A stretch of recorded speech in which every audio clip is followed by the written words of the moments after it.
I'm a consent educator, and I don't necessarily think that you need to want the sex that you're having. Bear with me. About 4 years ago, I had hip surgery, and while I wanted hip surgery, I did not want hip surgery. Like, I didn't want the experience of hip surgery, but I did want the secondary benefit of my hip feeling better. You could say perhaps that I didn't want hip surgery, but I was willing to have hip surgery so that I could start healing.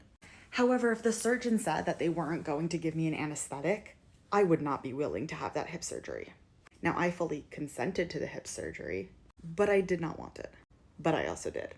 And for a lot of people, this is what certain parts of sex or sex itself is like.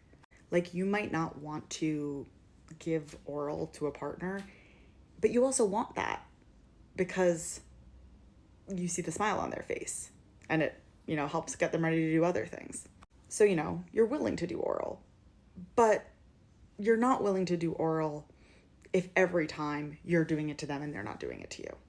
Or you're not willing to do oral if, they haven't showered that day. This binary of either it's wanted or it's non-consensual is, I think, an effort to simplify things, but actually it makes things more complicated because we are forced to put our feelings about an experience into one of two categories. But we can actually break it up and simplify it. This is a concept that I learned from the Wheel of Consent. Thinking about wanting as something you would choose, something that you crave from within your number one choice.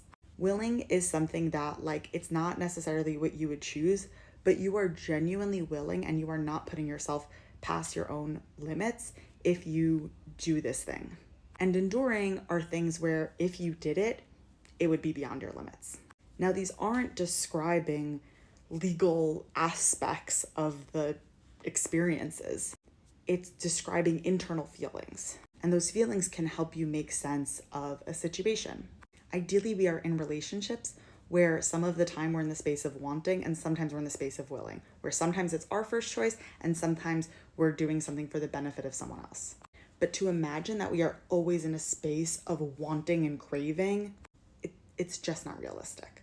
So depending on how you're defining wanting, you might totally be having sex that you don't want, and that's totally okay. Also, how I'm explaining this to adults on TikTok is not how I would explain it when I'm working with kids.